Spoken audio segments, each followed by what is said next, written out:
You can't heal a body you hate. You cannot shame your way into health and wellness. You cannot stress and strive your way into health and wellness. So all of this has to come from an air of grace and lightness. Living a healthy, balanced life as a mom can sometimes feel impossible. With tiny mouths to feed, butts to wipe, and so many things vying for our attention, it can be easy to feel like we're in an on-again, off-again relationship with healthy living. But it doesn't have to feel this way. I believe every mom is a super mom, and you deserve to feel like one too, and you don't have to go on another diet to do it. Join me, Kristin Dovbniak, holistic nutritionist and certified intuitive eating counselor, for conversations on what it means to live a healthy, balanced life. I want to help you uncomplicate eating, improve your relationship with food, and live like the supermama I know you are. Hey friends, welcome back to the Healthy Balanced Mama podcast. One of the health topics that I have been asked the most about is to address inflammation. And as someone who has a background in nutrition, I definitely know some baseline information about inflammation because, as many of us know, inflammation is the root cause of a lot of diseases and chronic health conditions.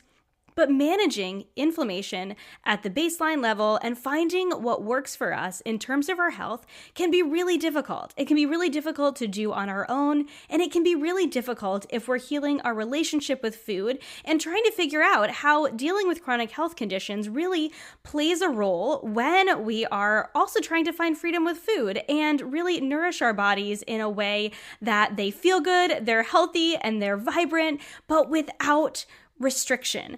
And so finding that middle ground, that gray area where we are finding freedom and peace with food, but nourishing our bodies in the way that they really desire, reducing inflammation, and feeling good on a daily basis, and living according to our values, which for many of us is living a healthy life. It can be difficult, but it's certainly not impossible. And that is why I wanted to have Dr. Will Cole on, who's a leading functional medicine expert, to talk to us about inflammation. He wrote a book called The Inflammation Spectrum, which I've read, and I really love his non-dogmatic approach to managing inflammation and finding what works for you and your unique bio-individual body. So I asked him to come on. I can't believe he agreed, and we had an incredible conversation. So I'm really excited to share that with you today.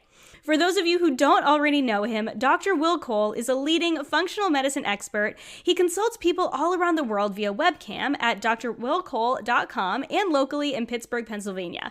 He specializes in clinically investigating underlying factors of chronic disease and customizing health programs for thyroid issues, autoimmune conditions, hormonal dysfunctions, digestive disorders, and brain problems. Dr. Cole was named one of the top 50 functional medicine and integrative doctors in the nation and is a health expert for Mind, Body, Green, and Goop. Dr. Cole is the author of the book, The Inflammation Spectrum, in which he explores how inflammation exists on a spectrum within the body, the various systems it can affect, and how you can discover your individual food triggers to overcome chronic inflammation. He's also the author of Ketotarian, in which he melds the powerful benefits of a ketogenic diet with a plant-based one. I think many of you are going to find this to be a really interesting and enlightening conversation. I hope it helps many of you who are struggling with chronic health conditions and really want to approach it in a way that is nourishing, but also with the end goal, and we talk about this in the episode, of finding freedom with food and learning how to better tap into your intuition without being bogged down by inflammation and health issues. So I think Dr. Cole's approach is a really unique one, and I think you'll gain a lot of value and nuggets from this conversation that we had. So without further ado, here's my conversation with Dr. Will Cole. Hi, Dr. Cole. Welcome to the Healthy Balanced Mama podcast. Thank you so much for being on. Oh my goodness. I'm so excited. Thanks for having me.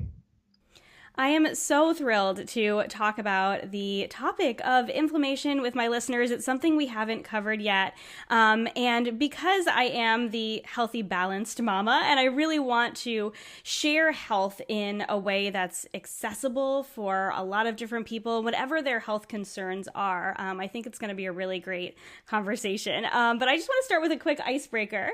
What do you drink first thing in the morning before anything else?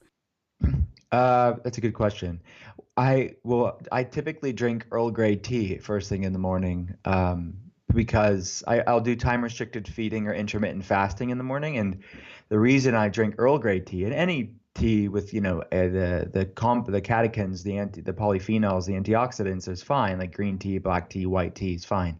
But Earl Grey tea is a black tea with bergamot in it. If you're getting the real bergamot, which is a citrus from Calabria in Italy, and it's been shown, bergamot has been shown to increase something called autophagy. It's basically cellular recycling. It's you know this, but it's cellular renewal. Think of it as sort of your anti-aging, anti-disease, anti-inflammatory pathways that you can allow your body to upregulate or increase your body's ability and optimize the autophagy pathways.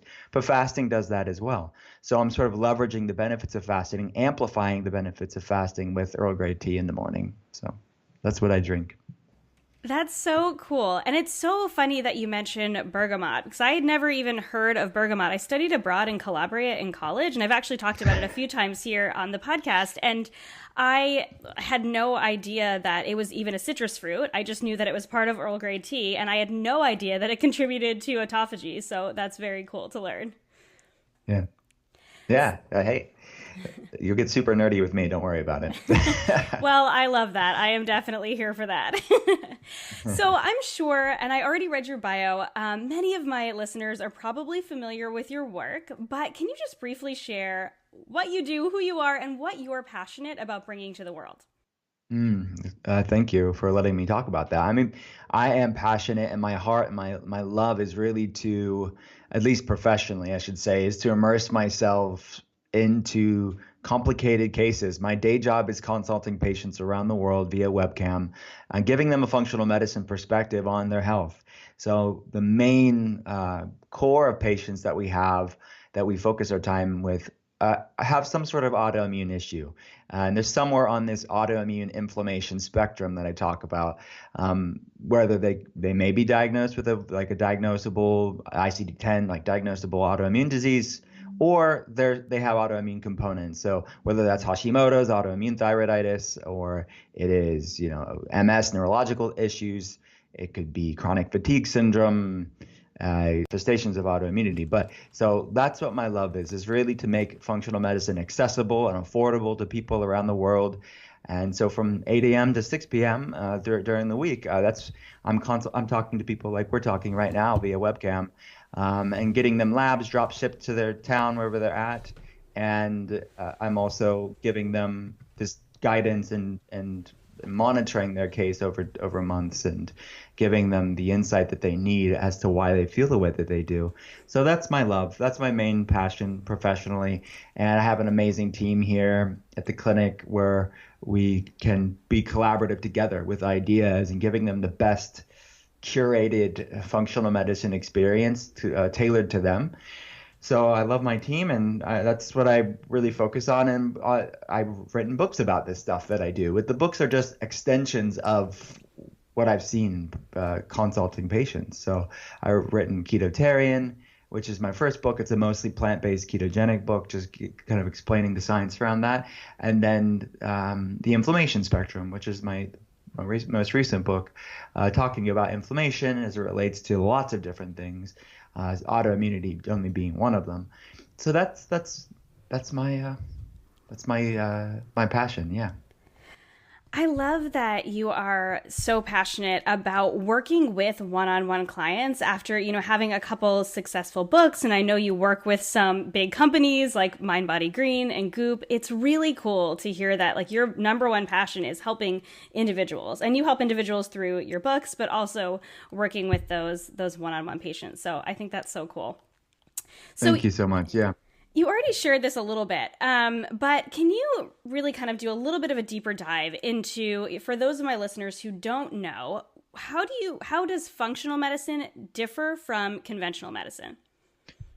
So functional medicine, another word for that's integrative medicine or systems medicine. So we're looking at the interconnected systems of the body that are interplaying, that are giving rise when they're working in balance and synergistic balance. They will give rise to optimal, vibrant health and people feeling fantastic. And then when they're out of balance, they will breed health problems.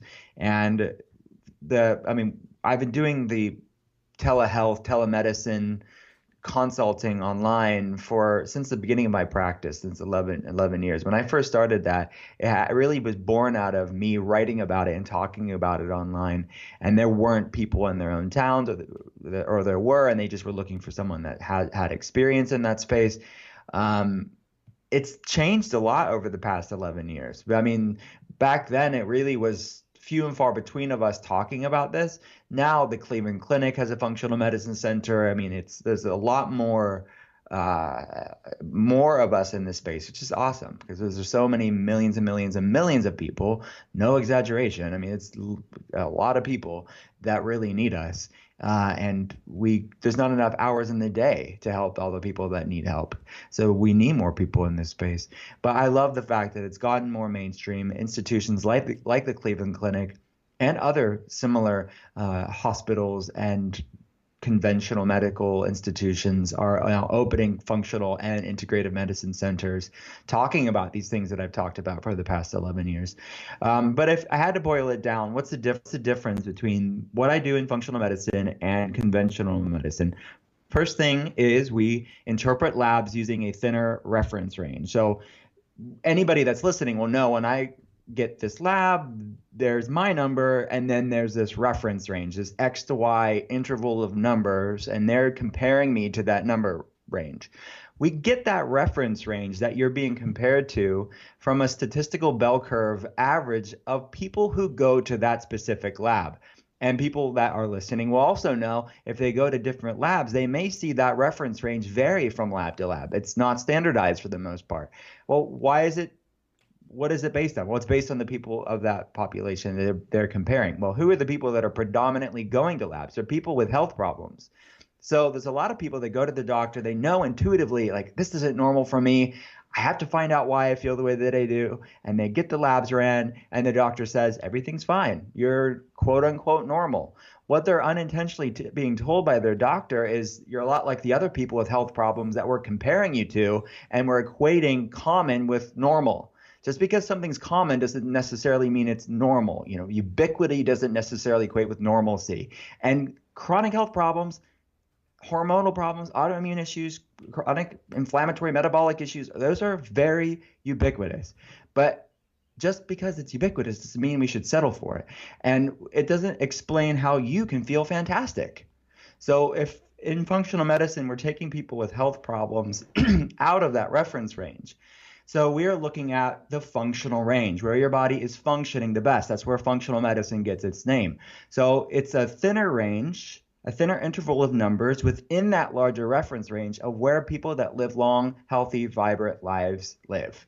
And that applies to all biomarkers, whether that's thyroid hormones or inflammation markers or other hormonal markers or any metabolic markers. We are looking at optimal health or the functional range. So that's the first thing. We're interpreting labs, looking and comparing you to optimal health, not just the average of people who go to labs. The second thing we do is we run more comprehensive labs. So there's not, like for example, for the thyroid, they'll typically just run a TSH and a T4 for thyroid markers, a thyroid stimulating hormone, which is a pituitary hormone, and then maybe the T4. And that's all that they need to give you levothyroxine or Synthroid or some sort of thyroid replacement hormone. Okay, that's fine, but it's an incomplete perspective. Your thyroid is way more complex than just that. So we have to look at your total T4 and total T3 and free T3 and free T4 and thyroid antibodies to rule out the autoimmune Hashimoto's or Graves' disease. And then looking at reverse T3, which is an analog. And then we have to understand, okay, 80% of the thyroid is converted in the liver, 20% is converted in the gut. We have to look at liver and gut health. So my point is, you cannot be so reductionist and say, well, I just need to see if the TSH is normal to give you Synthroid. Well, you're a lot more complex than just that. So we have to look at all the different pieces to the puzzle that explain why somebody feels the way that they do. And then there's great mimickers in these areas too. It may not be a thyroid issue. It may be something mimicking the thyroid that we have to look there as well. So that's the second thing we do. We run more comprehensive labs to give evidence-based objective data as to the root reasons. What's the root causes of why somebody's dealing with their problems, whether that's gut problems or toxicity or chronic viral infections or hormonal, whatever the problem is. We want to take a good health history, comprehensive health history, to determine what labs are the most relevant for you. And then we realize we're all created differently. There's not a cookie cutter, one size fits all approach to getting well. And so it's really the duality of functional medicine is the science and the art. And the science is what I just said. The art of it is knowing how to make this realistic and knowing how to weave this in somebody's life to see this sustainable, and listen to them and really hear them, to hear the story behind the person that's gone through this. So that's in a nutshell what functional medicine is. But as you can tell, I could talk about this way too long, but it's what I love and what I'm passionate about. No, I love that. And I have seen so much benefit in my own life personally from functional medicine. I've had a couple health conditions that were sort of, I mean, the first one was I had some gut issues years and years ago now. It was almost a decade ago. That lasted for quite a long time, and they all came to a head. And I, went to the conventional medicine doctors going like, hey, really, I'm having really scary symptoms that are indicative of something really severe. And they did all the tests and they were like, you've just got IBS. And I'm like, yeah, I get that I've got IBS, but I need to figure out how to solve this. And I went to a clinical nutritionist who's now a functional nutritionist, and he really helped guide me through more lab tests and digging deeper and really getting to the root cause of what was going on, which I had never experienced before, even though I had nutrition training. And you'd think with nutrition training, you would get training on the gut. And I, beyond basic nutrition, like your basic anatomy, I did not know very much about the gut. And that's just kind of one example where it was really fascinating just digging deeper and getting to that root cause. And that was the first time I had ever experienced somebody going, okay, let's really go deeper and let's really figure out what's going on, not just on the surface level. So I'm passionate about it too. So I think that's so cool. Great. So I want to dig into inflammation. And I think that's the biggest request I've gotten from my community in terms of the health side of things, because inflammation in itself is a really huge topic. And like I told you before we hopped on, I really wanted to get an expert, and that's you, to really explain inflammation in a tangible way. And I think that in your book, The Inflammation Spectrum, you do this very much. So I'm wondering if you can just kind of explain at a baseline level, what is inflammation, and what are maybe some, I know there's plenty of them, but what are maybe some common symptoms that might be associated with inflammation? Yeah, it's such an important topic because you're right, it is impacting so many people. When you look at the statistics, the amount of chronic inflammatory health problems that people are going through, it's quite commonplace. But again, just because something's common doesn't necessarily mean it's normal. These are largely improvable, overcomable, supportable, healable things. So this inflammation, you're right, it's quite a nebulous term in the sense of people are like kind of abstractly understanding it, but they're not really fully grasping it. And they maybe think of a swollen ankle, like if they hurt their leg, right, or they're a swollen knee, they have an injury, a sporting injury, or they think of a migraine, or they think of some redness on the skin. Yes, those are all inflammation. That is true. That's what's considered acute inflammation. When the word inflammation is thrown around in the health wellness blogosphere, typically what they're referring to is chronic inflammation, which is different from acute inflammation, which is, inflammation inherently is actually a very important part of our body. It's not inherently bad. It fights viruses, it fights bacteria, it heals wounds, it heals injuries. It's an important part. It gets blood to the area, and it's needed to heal things. There's nothing wrong with that. The problem is when inflammation is thrown out of balance perpetually. That's the problem. Chronic, diffuse, low-grade inflammation is the underlying root commonality between just about every health problem under the sun, from autoimmune conditions, to diabetes, cancer, heart disease, to now research is looking at inflammation's role in mental health. In the West, we like to separate mental health from physical health. But in truth, mental health is physical health. And our brain is part of our body. It's an organ for people that are wondering. And there's things that can happen. There's things that happen to our brain that impact our thoughts and emotions and the way we think and all of the facets of mental health. And it's a field of healthcare called the cytokine model of cognitive function. It's basically cytokines are pro-inflammatory cells. So the researchers are looking at how inflammation is impacting mental health, impacting how our brains work. So, and then you look at chronic fatigue, ADD, ADHD, autism, all of these things are under that umbrella, anxiety, depression, all of that under the umbrella of this sort of cytokine model, this inflammatory components of these mental health issues. So all of those problems that I mentioned, they're all so different, but they have that common link of chronic inflammation, this sort of forest fire, low-grade forest fire burning in perpetuity. That's really what researchers are linking to all of these different health problems. So it's the breaking of the Goldilocks principle. Inflammation is not inherently bad, but you don't want it too high, and you also don't want it too low, but you just want it just right when you need it. So if you have a viral infection, you want the immune system to attack that and kill it off, but you want that to calm down. The problem is it's coming up and never going down for a lot of different people. But inflammation exists on a spectrum. And that's what I talk about at length in the inflammation spectrum in my book, because people think of it as maybe it's just the egregious sort of autoimmune disease, the obvious diabetes, heart disease, cancer, and that's it. Well, no, by the time somebody's diagnosed with an autoimmune disease, that autoimmune disease didn't just start the day before they were diagnosed. By the time somebody's diagnosed with diabetes or heart disease, that didn't start just the day before they were diagnosed.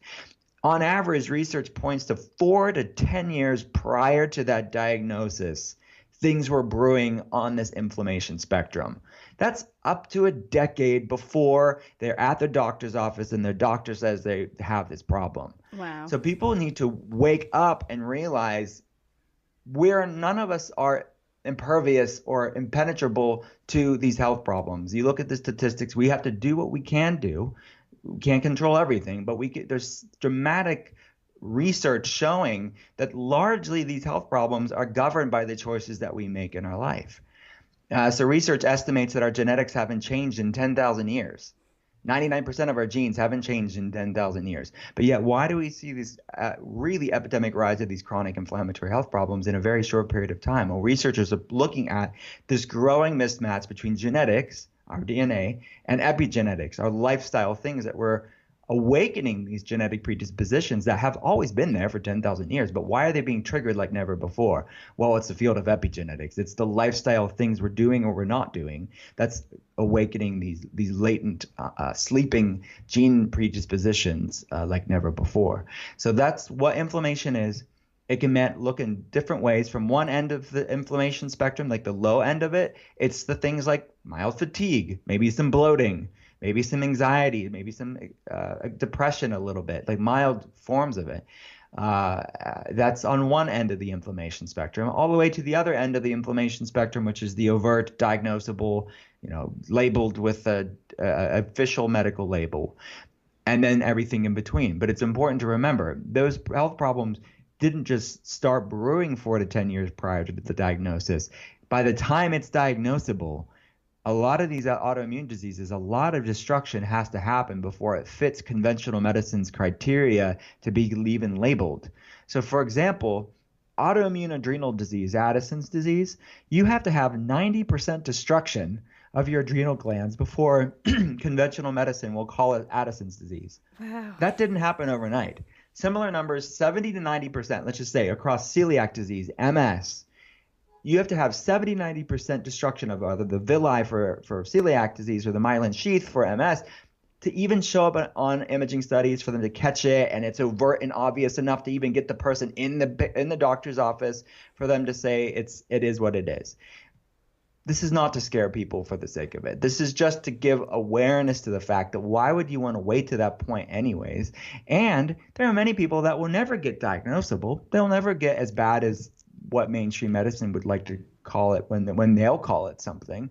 But that you're going to feel the effects of this autoimmune inflammation spectrum way before that, with symptoms that are unexplained. And these are the people that I really love, and I spend my time with, giving them answers as to what's going on here, because it's so important. Because many people are left to fend for themselves, wondering why I feel the way that I do, and I'm told, I'm crazy, or it looks autoimmune, but we don't really know what it is, or they're just labeling with me with things like IBS, which irritable bowel syndrome, like you said, you already know things were irritable, but why is it irritable? It doesn't explain why.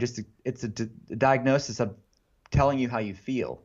Irritable bowel syndrome, chronic fatigue syndrome, fibromyalgia, those are just labels for how you feel. The question is why, and we have to go upstream to find out what's causing that, and that's going to be different from person to person.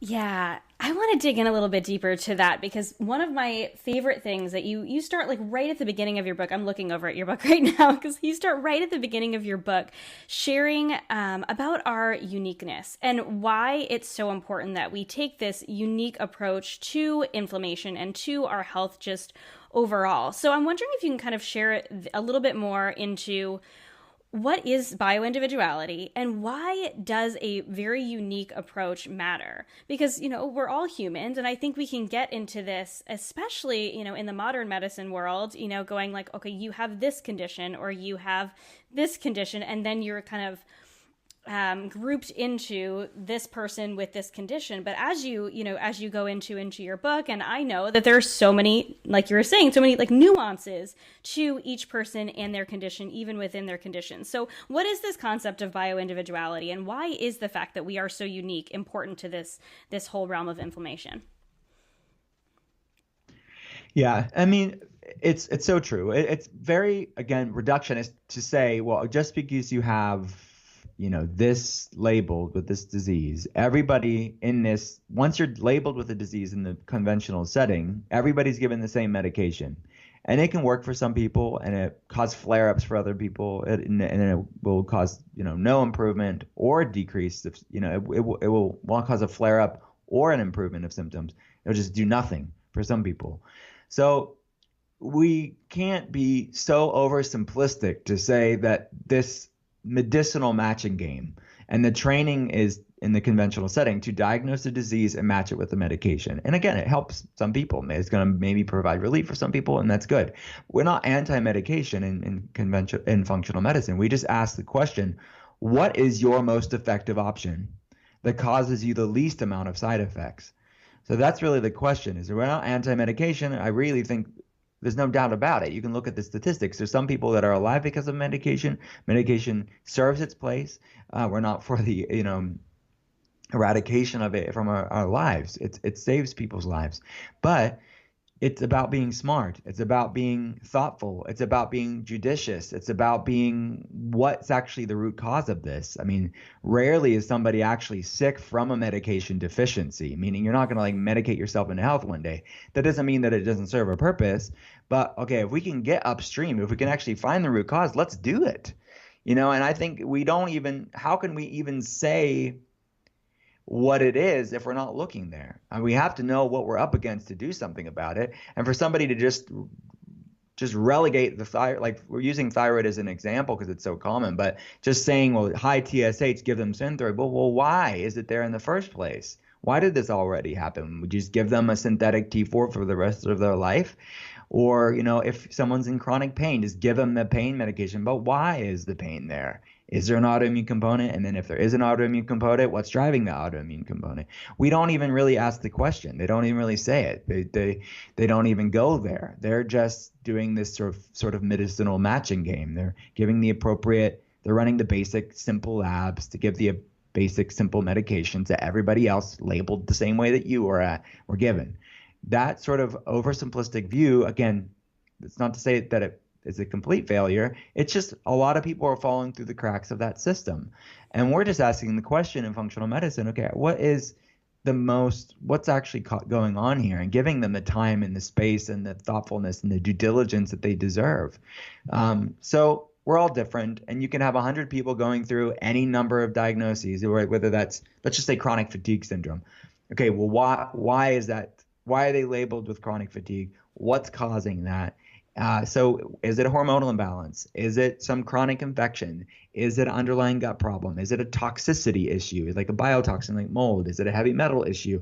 Is it a confluence of several of those factors? Is it circumstantial? Is it external? Are they just not getting enough sleep? And then why aren't they getting enough sleep? So all of these things need to be looked at instead of just saying, you're chronic fatigue syndrome, here's that medication. And maybe chronic fatigue is a bad example there because they don't really have many medications for these poor people. But you get my point. The point is that the people are flippantly labeled and then they're just told to go home and see you later in 6 months. See you in 6 months. This is your lot in life. But the reality is many people settle for this bleak existence of feeling lousy. And just nothing changing but a growing prescription list and more a pile of labs really with nothing to show for it because all of them come back quote unquote normal. We need to realize we need to do something different to see something different. And so that's really my heart is really looking at, okay, who really cares if someone's labeled with a certain diagnosis code? Yes, that's a part of it, but why is it there in the first place? That's really my main primary objective. Yeah. Oh, it's so important. I love that. So let's dig in a little bit more then to, okay, if, medications are there if we need them and they're there if we really truly need them and we need them to manage symptoms if they're appropriate. And hopefully that's something you work on with your doctor, with your functional medicine practitioner, whoever you're working with. Yeah. But what about food and lifestyle? Because I know this isn't addressed enough in most of our modern medicines. How does food and lifestyle play a role in inflammation? Every food we eat either feeds inflammation or fights it. There's no benign, innocuous Switzerland meal. It's doing one or the other. So the problem is, like when you talk about the umbrella of real whole foods, right? We know not to eat junk food. Everybody's beyond that, right? I mean, most of my patients, they're eating way cleaner than most Americans, but they're still struggling. So obviously I would assume they're better off than they would be if they weren't doing those things, but it's obviously not enough to just say don't eat junk food, eat real foods, and then it's going to solve all your problems. Yes, it's going to start improving your life in a powerful way, some people more than others, but a lot of people in major ways. Food is so primary. Again, it's a modulator of our biochemistry, but under the umbrella of whole foods, what happens when you have gone healthy, you've cleaned up your diet, you may feel a little bit better or a lot better, but not entirely better. And that's where a lot of my work comes into play. It's where the inflammation spectrum kind of comes in as well in the book of just how do we optimize your food medicine plan? How do we, Hippocrates, the father of modern medicine, he said, let food be thy medicine and medicine thy food. And every doctor takes the Hippocratic oath for that reason of really using food as medicine. So that's my goal, is to use food as medicine. Kind of going back to the original Hippocratic oath that doctors, we all take the Hippocratic oath, but we need to realize that what medicine was founded upon was using food as medicine. So yes, that's really the goal of the book. The goal of the inflammation spectrum is to find out what your body loves and what your body hates. It's not making too many generalized or broad sweeping statements about this is the magic diet that's going to solve all your problems. Because if I hung my hat on that one magic diet to solve all your problems, I'd be proven wrong all day long. So I want to really spark a conversation for the person, for the reader in the context of the book. But when I'm consulting patients, obviously it's a bit different. But for the reader, I want them to go through an N=1, like their own experiment, their own scientific experiment of saying, what's my real life experience on these different ways of eating, making it fun, making it engaging, making it non-punitive or non-restrictive, but just kind of immerse themselves in how to use food as medicine in a really targeted way. So I started the book out with a quiz, and the quiz is adapted from questions that I ask patients. And then they can find out where they're at on the inflammation spectrum. How severe is inflammation in their body, like where it may be, and then what specific areas of focus should they have, whether maybe it's focusing more on brain health or hormonal health or gut health or musculoskeletal health or detoxification support. That allows them, the quiz in the book allows them to choose their own adventure in a way where they can kind of target the things that they need to work on and not work on the things that's completely irrelevant to them. So that's really what the book is meant to have. Because food is such a huge influencer of our biochemistry, again, it's raising inflammation up or bringing it down. It's doing one or the other. Some in negligible ways, but a lot of them are considerable, noticeable ways. So we're talking about that in the book. And when we're talking about, you mentioned lifestyle, it's all the other non-food ways that impact inflammation too, because it's not just about food. We're talking about stress and sleep and toxins and social isolation and social media addiction and screen time and all these other things that are also influencing inflammation. And this is not to stress somebody out. Like, stressing about this stuff is not good for your health either. This is done in a very open, grace, light way. This is not like obsessive. This is not orthorexic. This is not like weird, like punitive, dogmatic dieting dogma. You've read the book, you know that's not my heart on the matter at all.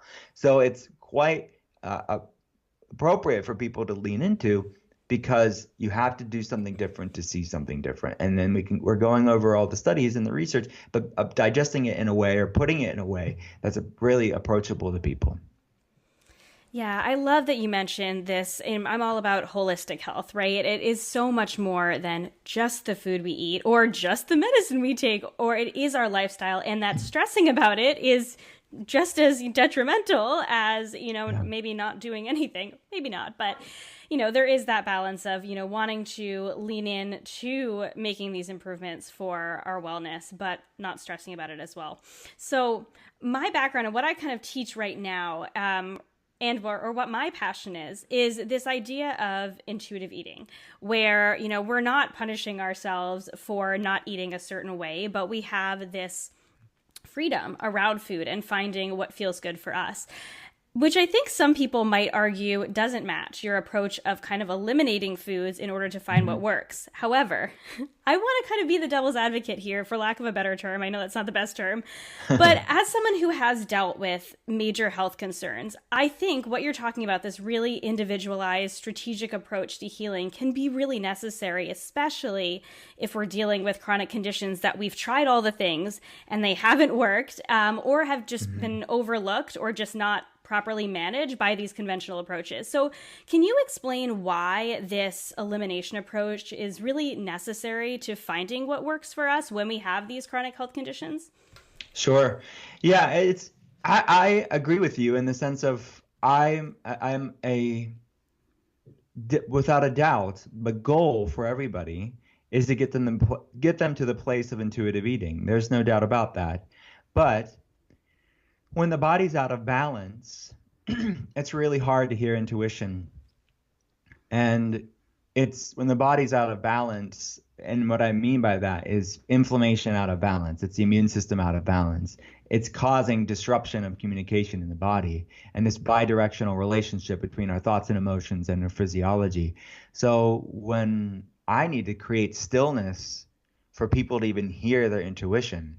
So I want people to eat intuitively, but when you have hormonal imbalance and you have gut microbiome imbalance or you have inflammatory imbalance, there will be so much proverbial noise that they will not be able to know and differentiate between intuition and imbalance. So, is it intuition or is it hangriness? Is it intuition or blood sugar roller coaster? Is it intuition or stress eating? Is it intuition? Like you cannot know. When your body is completely in the throes of an inflammatory storm, it's really hard to know what your body actually needs, because intuitive eating, their body will oftentimes crave a lot of things that will feed their flare-ups.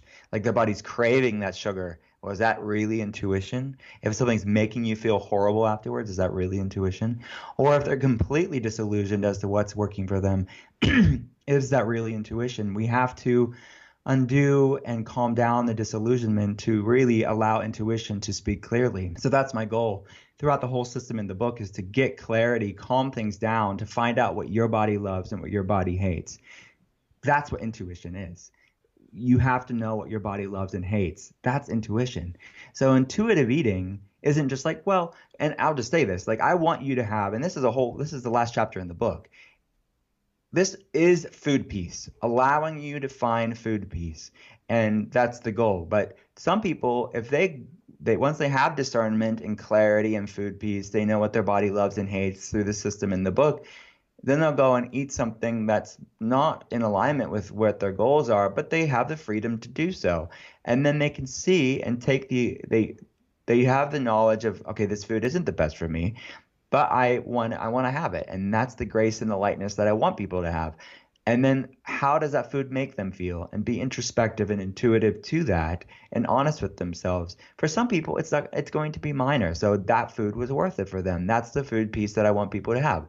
For some people, that food will cause a horrible flare-up and they'll pay for it for weeks on end.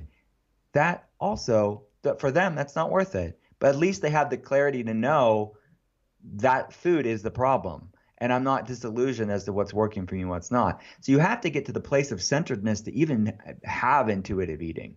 So I think you and I are coming from that same place. So people can judge like elimination diet approaches, but they're not going through what a lot of people are going through. Like that's their journey. Maybe it worked for them or they didn't have to find out what worked for their body. Maybe they can just do the 80-20 rule and like live that way, but that doesn't work for a lot of people.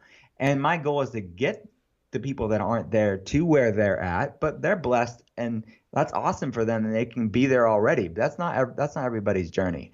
So, I want people to get to the place of having that flexibility of knowing what works for their body, eating intuitively. Most people aren't there. So I'm trying to get them there. Yeah, I love that.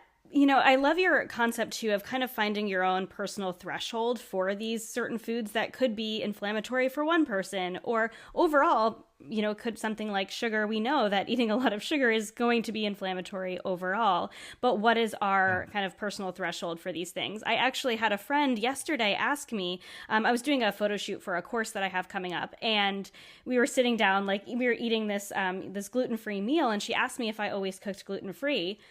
And I had to think about it for a second because I'm like, well, no, I don't always cook gluten-free. My husband and kids aren't gluten-free, but I eat primarily gluten-free because that was the first thing to go when I was struggling with my, inflammatory gut issues. And so I was gluten-free for a number of years. And then I could add a little bit of, sprouted bread here and there and have some from time to time and not have it, cause any sort of a flare-up. But now I just eat gluten-free primarily just because that's what feels good in my body. And I don't even think twice about it. It's not something that's a stress. It's not something that I feel like keeps me from my food freedom. It's something that I'm doing because it feels good for me. And I think that that's a similar place that you're hoping to get people to where they know what their threshold is. Yeah, you're right. Because most people just don't know. And when they have that clarity and that food piece and that discernment, then it's a personal just relationship. Like they've healed their relationship with food, they've healed their relationship with their body, and they can make the adult decision to do whatever they want, to live the life that they want to live. But most people aren't there yet. So let's get to the place of strength and discernment first. Then at that point, then intuitive eating is the way to go for sure. Mm-hmm. Yeah. So I'm wondering if we can go just a little bit deeper into these, first of all, why 8?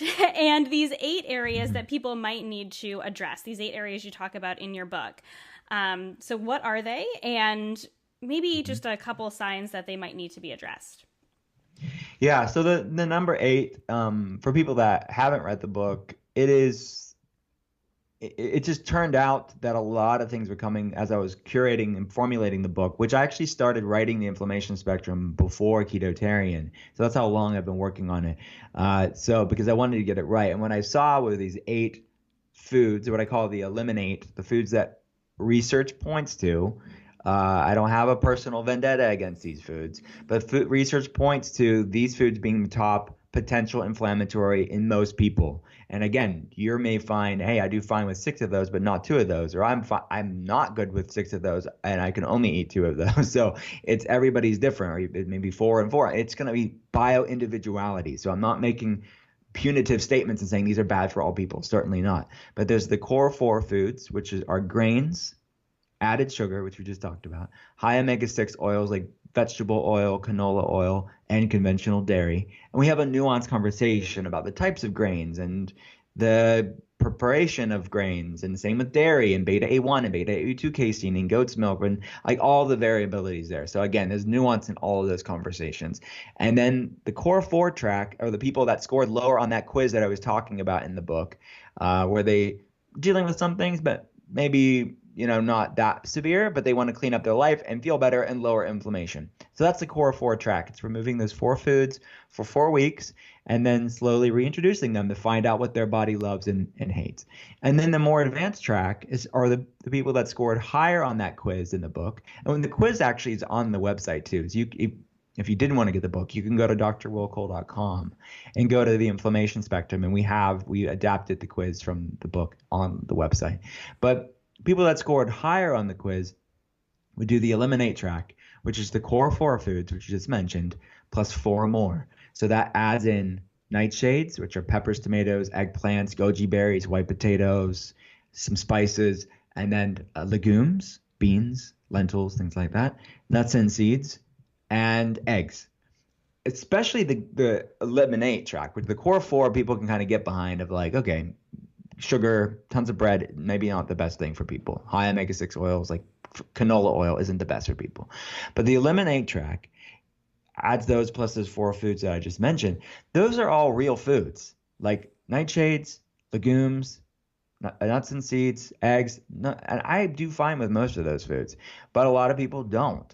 So I want them to find out what their body loves. Again, I don't have a personal problem with it, but the lectins, the phytic acid, the albumin in the eggs, the alkaloids in the nightshades can be problems. These food proteins can be problematic because of people's disrupted unhealthy guts or their autoimmune reactivity or both. Obviously, we can kind of look at bio-individuality when it comes to those foods. So that's removing those 8 foods for 8 weeks, and then we reintroduce them. Again, you may find out you do fine with 5 of them, but not the 3. But by avoiding the 3, you feel fantastic. And all the while during those 8 weeks, we're not just talking about food. We're talking about stress and toxins and sleep and screen time and social media addiction, all these other things that can drive inflammation levels too. So the conversation that I'm having in the book isn't just about food, but food is a central point because everybody eats. So we want to look at the impact that how food can be medicine for the individual.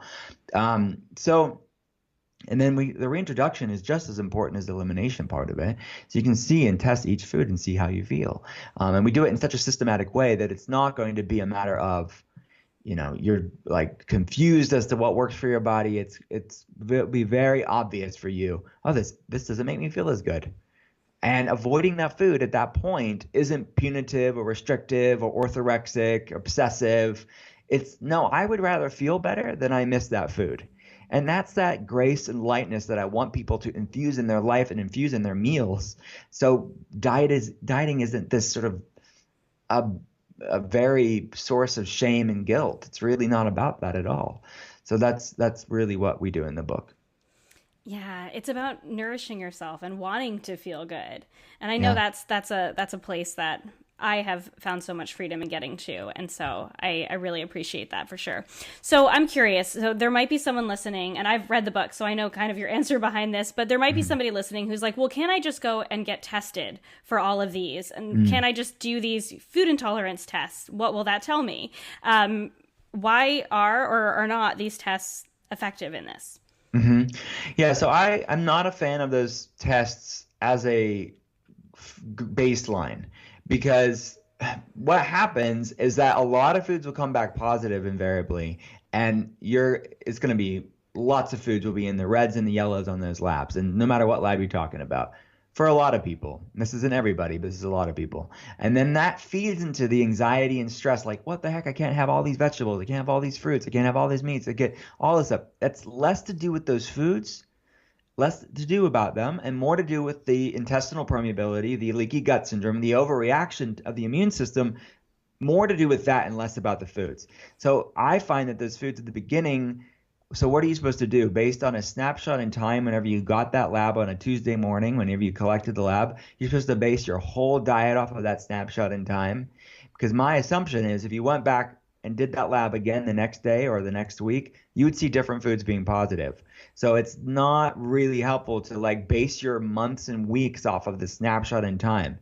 And honestly, it feeds into people's stress and orthorexia, I think, a lot of times too, because they think I can eat nothing but air and ice cubes and low lectin bark and goodwill to make it through the day. And it's not healthy. It's not a good, healthy relationship with food.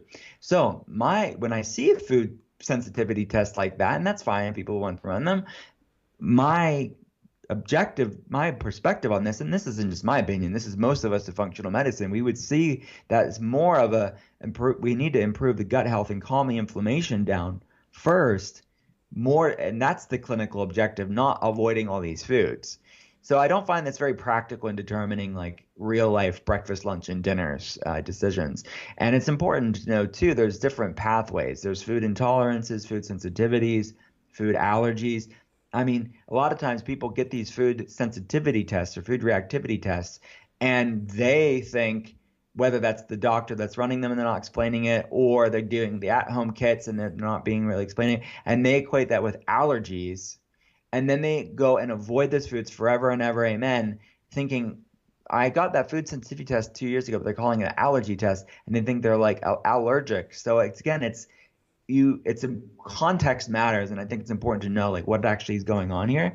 And oftentimes when you see lots of foods being positive on these tests, whether that's direct to consumer or a integrative or functional medicine doctor running them, it's more to do with the leaky gut syndrome or the intestinal permeability and the inflammation, less to do with the random, spinach that showed up being positive on there, or whatever food, strawberries, that's being positive on that test. Yeah, it's all about that underlying that's going on. That root cause, again, yeah. No, I know for myself that I've had plenty of those tests done over the years to try and figure out what was going on with my gut health. And it really was taking a step back and going, okay, what is really creating these issues? What is the root cause? And how do I lower my inflammation overall? And then, a lot of those foods that came up on those tests, then I am perfectly fine with now. Things like lemons came up on my tests, and things like what else was on there? Bell peppers that I couldn't have, and I'm okay with nightshades, but I'm not okay with white potatoes. I am very, very sensitive to white potatoes, and that hasn't gone away. Yeah. But if I had just eliminated like this dozen foods that had come up, it caused a lot of stress for me, and a lot of my background is orthorexia and obsessing over my, quote unquote health. And it was to the detriment of my health. But having that real clarity was that it was more of the underlying, what are the things I need to do every single day to make me feel good? How can I get in tune with my body, that intuition, go, okay, something's feeling off. How do I approach this in a positive way? That really kind of helped things for me. And I'm sure for a lot of your patients as well. Yeah, and that's to that point real fast, is that's not to say that later on down the line, a food sensitivity test, if people wants to run them, it may be appropriate then. It may be like the 2 random foods that you never would have known without that lab. So like I'm for, when it's clinically appropriate, I'm for this food sensitivity testing.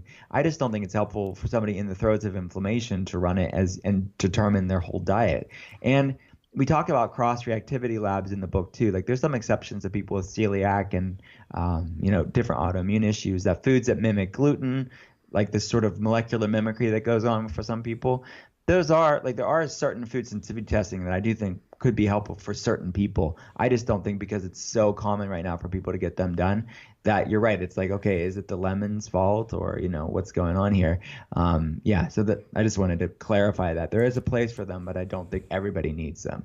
Yeah. No, thank you for clarifying that too, because they have been helpful for me in ways too to determine things. Like I would not have known that I had this random issue with white potatoes, but now I know I can physically feel them affecting me. That's just an example of something that seems kind of silly to me, because a lot of people, unless they have overall nightshade issues, haven't had the same issue as I have. I thank you for clarifying that, because it can be appropriate. But I think that would, in my opinion, that would be something you would do while working with a functional medicine practitioner. I think that that's my personal opinion would be, if you're going through this, maybe you've gone through your book and you're feeling good, but there's something that's still going on. That's when you would go, okay, I need to bring a professional in and help guide me through this, rather than blindly following it yourself. Because I think that's when we do start to go crazy over these things. Yeah, you're totally right. And then it's a disillusionment, and you're almost like shooting in the dark trying to get it to make sense. But you're right. I think that's the order of operations that makes the most sense for most people.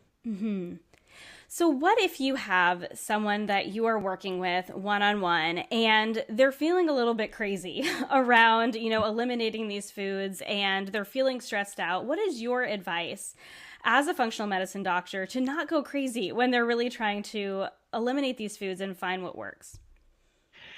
Well, I think first of all, you have to remind yourself why you're doing what you're doing. And the conversation I'm having throughout the book, and because it's a conversation that I have with my patients, is what is your ethos? What is the reason why you're actually doing this? So this isn't about being restrictive for the sake of it. This is about loving your body enough to feel great.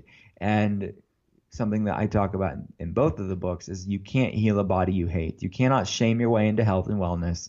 You cannot stress and strive your way into health and wellness. So all of this has to come from an air of grace and lightness. And to me, if it's not coming from that place, it's going to be short-lived or can be completely a source of misery. So I really want patients to come in with that heart and intention into the choices they're making over the coming weeks if they're doing this approach. So I would say that's number one. Number two, lean into it. As long as you're progressing, even if you're progressing slower than you think, who cares? Like, this is a journey. You don't have to be perfect overnight. As long as you're just leaning into these things and progressing, I'm all right with that. And there's a whole chapter, it's called Initiate, for that reason. We're just leaning into things. We're not doing all the things all at once. You don't have to be super health connoisseur all at once. Just start off slow, lean into it. And, whether that's on your own, and I think that's the brilliance of a book, whether that's mine or somebody else's, you can do it on your own and be self-paced. But like you said, maybe you do need someone outside of yourself, because it's hard when you are in the throes of not feeling well to do this alone. So whether that is a health coach or a functional medicine practitioner or somebody, even a friend to do it with, I think that to not be totally isolated is really important. Mm-hmm. Yeah, no, I very much agree with that. It can be really hard when you're going about it totally alone and feeling like you're the only one. But I think what you're talking about too is that this is so common in so many different areas. Like, there are so many different conditions that are affected by inflammation. There's probably somebody else out there you can talk to, and you can, whether it is a practitioner or it's just a friend who you're like, hey, I heard that you were going through this stuff. Maybe we can talk about this. And there's some solidarity in that, and that, a lot of us are going through inflammation issues. I think just living in our modern world, there's a lot of inflammation issues that are popping up. Yeah. There's so many support groups online too. Like, if you don't want to go to the professional sort of clinical side of things, like we do, there's so many groups. There's so many online groups that I know because I get tagged in them on social media. I see them. I'm like, wow, there's so many people going through this, but they're creating communities online. And I think that's the good part of social media. I think that's a good part of the internet, is that they can connect people that are otherwise disconnected, that are going through heavy things. So I think that's good to find people that are like-minded on the same goal, that will edify you and provide an outlet so you're not totally isolated. Because autoimmunity and a lot of these problems we're talking about are very, very isolating, because you quote unquote look normal on the outside, but people don't know what it takes to get through the day. And I think that having that lifeline is really important. Yeah, absolutely. So I know that we are all individuals. We've talked about this a ton, the bioindividuality. So you don't need to go into too much detail here if you don't care to, but I'm really curious, for you, how does this look like in your everyday life? So how do you practice some of these principles with food, with lifestyle, in these tools in your toolbox in your everyday life? Yeah.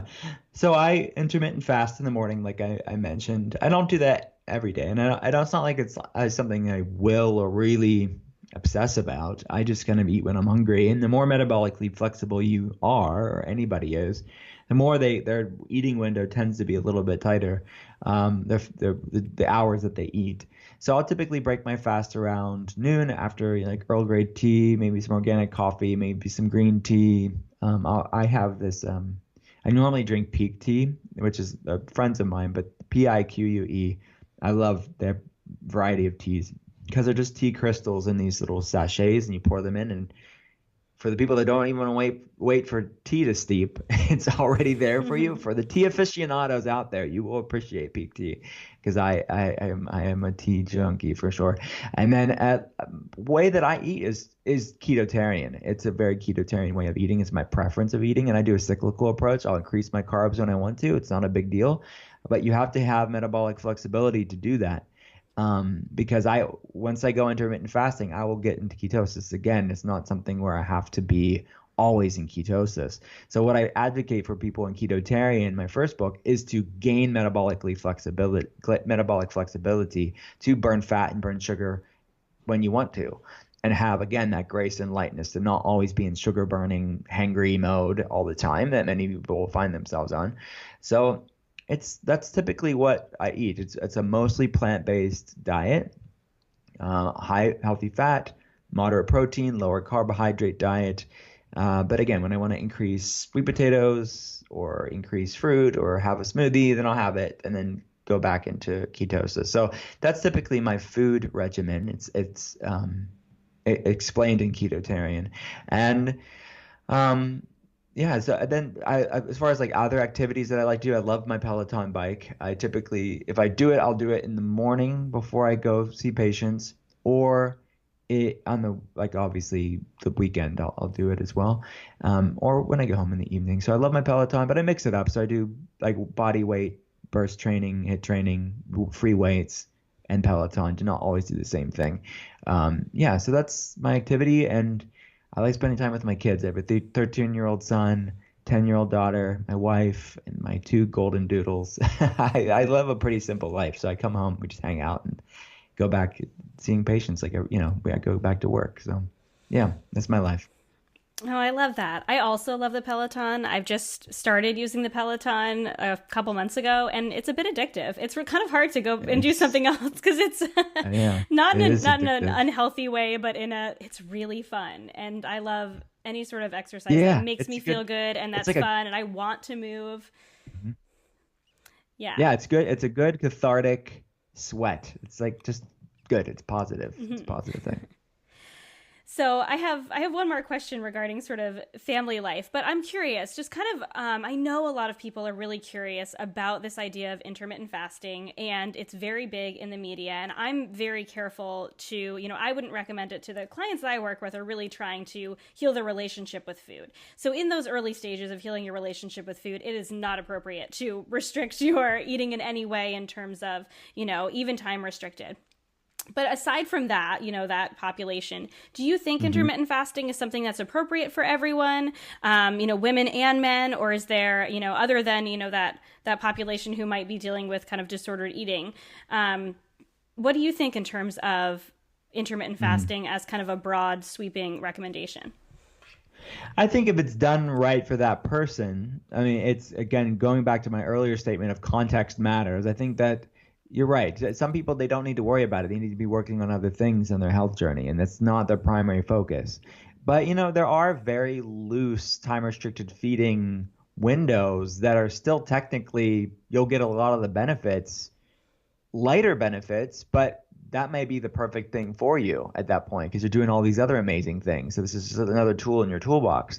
So like an 8 to 6 window, meaning you eat between 8 a.m. and 6 p.m., that's technically a time-restricted feeding window because you're just not eating too late and you're allowing your body to fast as you sleep at night until you break the fast in the morning. So if anybody, and obviously talk to your professional or your doctor or your eating disorder specialist about this, but that's pretty basic advice there, to just not eat too late. It's avoiding the binging in the middle of the night. It's actually quite a positive thing. And it's allowing your body to fast as you're sleeping. And then you wake up and have your breakfast in the morning. So that's technically a time-restricted feeding window, but that's not your focus. It's just kind of not eating too late and making sure you're well satiated, eating nutrient-dense foods. So any sort of intermittent fasting or time-restricted feeding window, it's not punitive. It's not an eating disorder, disguised as a wellness practice. That's not the goal of this. And if you're coming from that place, drop it. It's not worth it. Don't make it sound like nicer by calling it like a health practice euphemism. It should just, that's not what we're talking about here. So the goal of this is just to tap into these health benefits, whether that's autophagy that I talked about earlier, or the anti-inflammatory, or the fasting increases ketosis, so you get sort of the fat burning, brain cognitive enhancement component of it. But if it's not coming from a healthy place, drop it. So it's a tool for people who are ready to pick it up. But even if people, they shouldn't necessarily pick up the heaviest version of it. Pick up the lightest version of it. Pick up the 8 to 6 window and just eat between 8 a.m. and 6 p.m. all day long. That's technically a TRF. And then for people that want to pick up a little bit heavier, then go to like a 12 to 6 window. Like eat between 12 and 6. They want a little bit more than that, they can do like every other day fast for a week, you know. That there's deeper ways and there's simpler ways to do it. I talk about it at length in Ketotarian so they can kind of know the different options for people. Yeah, thank you for clarifying that. I think it's really refreshing to hear that this is a tool that you can use. It might not work for it'll work, but it might not be appropriate for everyone. Yeah. But it is just a tool, and there's different ways that you can do it. It doesn't have to be rigid where there is only one way to do it. I know that my husband feels really good intermittent fasting, and it's just something that comes natural to him. Like he just stops eating at a certain time at night and then just eats again in the morning when he's hungry, and some mornings he's not hungry until noon. And for me, I'm like, that's really difficult for me because I'm hungry in the morning, and I'm going to honor that, and I'm going to eat in the morning. And so we're very different in that way. But rather than, judging him for it, going, no, he's leaning into something that works for him and that's good for his body. And so, I appreciate that there's different ways that you can go about that. Surely.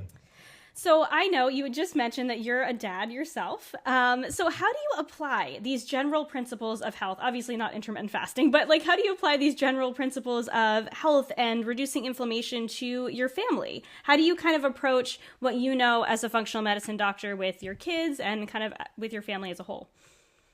You just have to, we obviously as parents know our kids, and we all have different kids with different souls and different ways that they receive things and different preferences when it comes to food. So you have to obviously know your kid first, because my advice for my kid isn't necessarily going to be the best thing for your kid.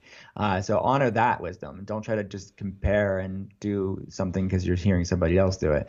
But the overall tenet of it, I think, is applicable to any parent, and that's making food fun and making a grace and lightness to food, and not be this obsessive thing where you're saying, well, these foods are bad, or shaming people that eat differently than you.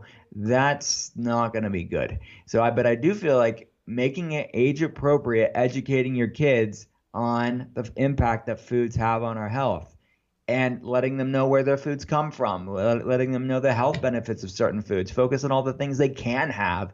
I think that, to me, is, as long as it's age appropriate and you're not overwhelming them or making it obsessive, I think that this approach is a really, really good approach. More Americans need to do it, and needs to be taught in schools, because many people don't even know what even healthy food is, or how to do it. Getting them in the kitchen and having them be a part of that whole process, and finding healthy alternatives for things that they love.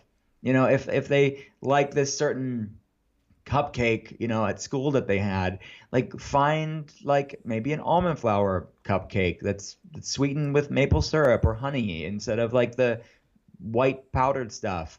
And that, to me, is, they could still have that cupcake that's still sweet, that's still sugary, but it's a way better alternative. And that applies to anything that they're having with their breakfast, lunch, and dinner. I would ask, is there a better alternative to their breakfast, lunch, and dinner? Because we live in an awesome time where there's going to be alternatives for that. And there may be alternatives that are more expensive. And you kind of have to look at your budget on if that's appropriate or not for you. But, this is your kid's health. I would say you might want to look at different areas where you're spending on that are less important than your kid's health. So that's maybe kind of a harsh statement, but we have to look at, we as Westerners spend money on things that are very frivolous. And I think that we don't really value sometimes the amount of money that we're spending on food, where you look at other countries, you look at their percentage of their income and how much money you're spending on food, they're actually spending way more than we spend in America. But junk food is very cheap in the United States, so we're not used to spending a lot of money on food. But this is actually really important because this is your kid's body and health. And again, this isn't obsessive or shaming any parent, but this is just questioning, and really coming at from a place of, I want to do the best I can with the access I have, with the budget I have, and that's enough. And I teach patients how to do this in Aldi, in Costco, in Sam's Club, in Walmart. You don't have to be wealthy to eat healthy at all. Most of my patients aren't that. So it's just about being smart and knowing where to buy things. Yeah. Oh my gosh. I'm nodding my head over here. You can see me because there's I think I agree with everything you said. And I have a daughter who has a pretty severe food sensitivity to corn. And she's my 6-year-old, so she's in school now. So we've really had to navigate like choosing the best options for her that feel good in her body, that aren't going to trigger her sensitivity. But she also feels like a normal kid. I know she said to me the other day, it was so funny. We're sitting at dinner and she's like, it was a good day today. No one made fun of me for eating weird things at lunch. And I'm like, do you feel bad about eating weird things at lunch? Do you think what you eat is weird? She's like, no, I like it. And I'm like, okay, well then we're good. Yeah. And I mean, I'm putting things like, little like energy balls in her lunch, and she eats carrots and like a homemade hummus or a pesto or something like that. So it's nothing, I don't consider it weird, but it is different than the norm. Yeah. But as long as she's feeling comfortable with that, and, for things like birthdays, we do Simple Mills cupcakes because I'm a chef, not a baker. So, and that's a good, it's an almond flour base. There's no corn in that. And so, yeah, I agree with that. We can introduce those things to our kids. We can find what works, but choose that better option. And I totally agree that you don't need to be wealthy to live a healthy life. I talk all about, we shop at Aldi quite often. You don't have to shop at Whole Foods. You can kind of find what works for you. So I love all that. Thank you for all of that advice, Dr. Cole. Of course. Thank you. So do you have any just kind of final words of wisdom for the listener who might be struggling with inflammatory symptoms? Just maybe encouragement for where do they even start?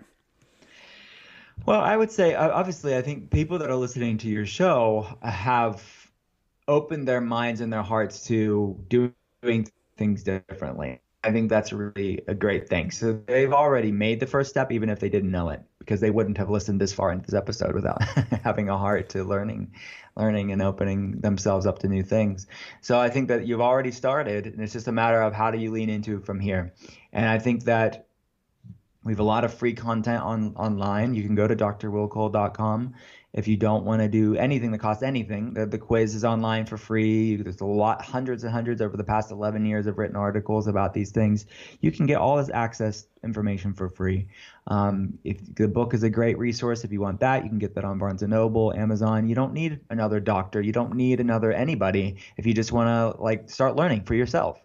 And I think just digging into this functional medicine stuff, I think is a great first step. If they've never sort of asked these questions before, every patient that I've seen started out their journey like that. They started asking questions, educating themselves, empowering themselves, leaning into what you can digest at that time. Because we live in a time where it's so much content on content with its endless vortex of information. It's sometimes okay to just put it down and rest in what you've learned and be okay with not knowing all this stuff all at once.